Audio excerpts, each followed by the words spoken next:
Dana Nabatanzi avuddeyo ku nsonga z'Abakadaama mbina Masawo muna naye avuddeyo ate ye Brisha Kashi mukwano akiguddeko anti bamutabukidde n'ebisingako awo byonna mbirina Masawo ngenda bambi kutuusaako naye nga sinnakwongerayo badde nkusaba video eno gimpere like ate sobole okuba nga yeeyongera era nga nkwebaza gwe n'omulungi yasubscribinga ku Wanda Boy UG ti mukwano wakola kyamaanyi nnyo ddala era nga naye batandika kusubscribinga darling beera ngu subscribingako na ku notification bell nga bugire tutekayo mukwano gwasuka odifuna nenga sekoerabidde Hajati Kalodona kulombera edduwa bina ebyekutte ne bikola ki ne bito yagala kugenda bweru ategenda berenga akusomera ku dduwa nenga gowe naagala okukolera akalango advert kona kono so tukonako ku namba esimu wansawo ate ne tubeera nga tukuyamba mu maaso awo ngenda bankutuusako video ya muna nga alina kyayogera era nga ngenda banji kutuusako obutereevu manyi Bakadaama ennaku zino Saudi Arabia mukwano twetaagali tulabika okuba nga tubayamba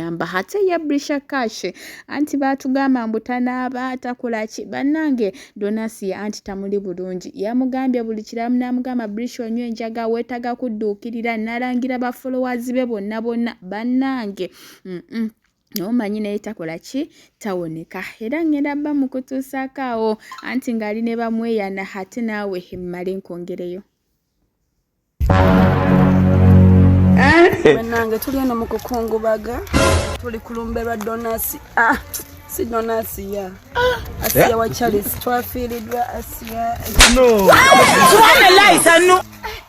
soko lindeko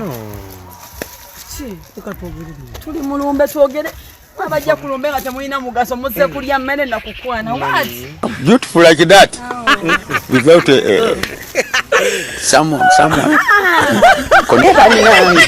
ate ye Solomon Kampala anti mbajjukiza yabagambye ye temulina kimu mugamba wadde mbokola kyonna kyayagala lwansonga abantu abasinga ate bavudde nga bakomentinga ku nvirize ze yasibe naye yabagambye nkyali mwana muto ate nga kyenjagala okukola kyenkola naye nga nkugjeyo eyo emabegakawo wiiki ewedde waliwo omuwala oba ava mu Philippine bamutira e Saudi Arabia ne bamukwekeye waggulu mu desert bwatyo gavumenti ye Philippine ate neevayo erabika okuba ng'ekola ki ngeyamba omwana ono nenga ekyebuuzibwa ekibuuzo kyabadde nti gavumenti ye Uganda yo eneevaayo ddi ate kubanga ewulira eddoboozi ly'Abannayuganda abafiira e Saudi Arabia lwansonga tulabye ensi ez'enjawulo ezisinga zo zisobodde okuba nga zirwanirira abaana baabwe naye ffe eyaffe gavumenti eyaffe anti ate terina kyekolawo era nga Dana Nabatanzi bw'abuuliza gavumenti ye Uganda muyambye mutya abaana bano okuba ng'ate okubonaabona okwo kukendeera muyambye mutya lwansonga era ogenda bo biraba maaso awo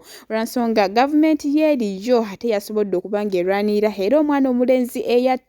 eyatta omwana ono Omufiripayini oyo gw'olengerawo ku screen yo mwana mulenzi bagenda bamusibye ate nga bagamba bagenda muteeka ku kalabba lwansonga yasse muntu era naye balina kutwala bulamu naye nga ngenda bambi kutuusaako mu maaso awo naye essaawa eno ati kankutuuseeko muna male nkongereyo government kulwaki temuyimuka ne mutaasa abaana abafiira mu nsi z'obuwala bannanga abaana bano nga babawa ssente nnyingi nga mubafunako ssente nnyingi gw'ovanga ku bantu be batwala okukola nga tataddeemu yadde ekikumi kya passport yadde visa wabula buli kimu ku bwereere ne babatuuseeyo mama mulowooza babatwala bo bafunira muwa bafuna ssente nnyingi babatunda ssente nnyingi nze kamwa koogera kampani eyantwala yali etutunda kakaaga omwezi nenga kakaaga babasasulako 850 nga ziri zonna zidda mu nsawo zaabwe gwagenda n'ofafagana n'emirimu nenga bakutunze kakaaga kyokka ofuna 850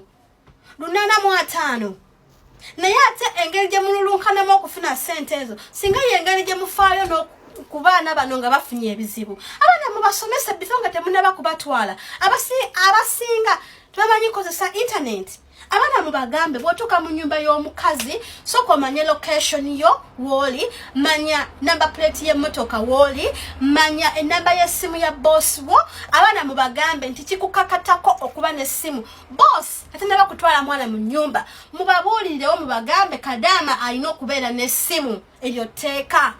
ng'omuwarabu yenna bamusanga akozesa omwana talina ssimu guba musango kubanga essimu kye kintu ekisooka naye ne mubugamba abaana you're not supposed to be with phones like for real kati how will the person communicate ng'afunye obuzibu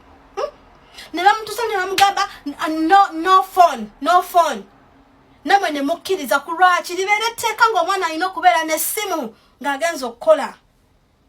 naye ne mugamba abantu balina okuba n'amasimu abasimanyanga alina okugondera boss wo. I mean, how will the person communicating afunye obuzibu? Abaana mubayigiriza okukozesa internet. Muteekewo at least kale etteeka mbuno nga buno bu individual companies obutwala abaana mu buggale. Waberewo companies nga 10 eziri recognized mu Uganda government ngezimanyi ezitwala abaana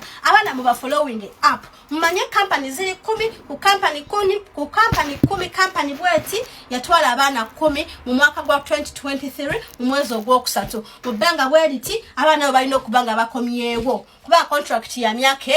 ebiri. Emyaka ebiri giweddeko abaana bagenda 10 mu mwezi ogwokusatu. Bameka abakomyewo wakanti mukaaga abaana baliwa renewing a contract bafuna buzibu ki buba following kubanga lude mba mulina information yebakwatako mwafuna the location we bali niyo mwana nagenda nga nawe company ye mutute tumanyi na location mwana jagenza kola omwana nakube simu nga no one cares ne mufuna sente nyingi nnyo mu Bakadaama bannange mutufeeko ensi yaffe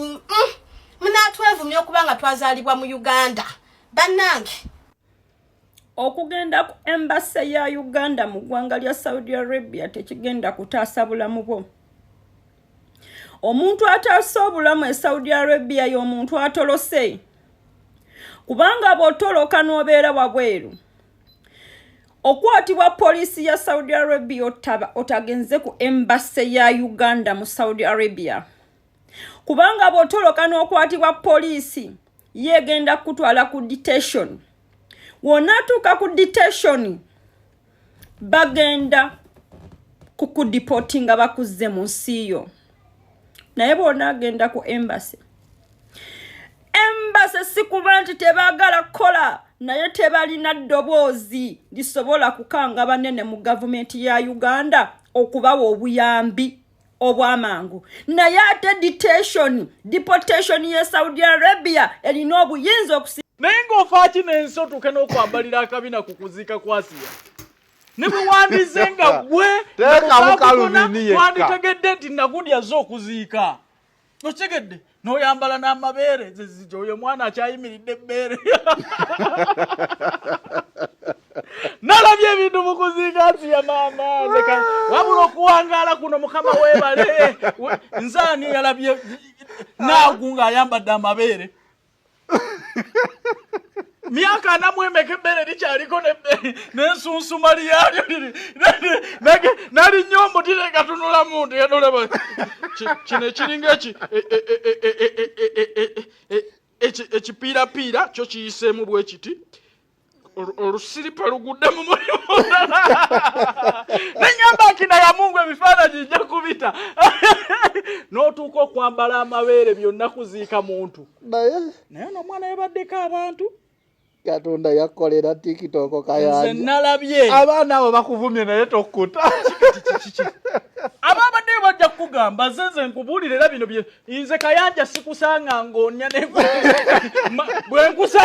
bwe nkusanga ofuka mukwano ku kkubo.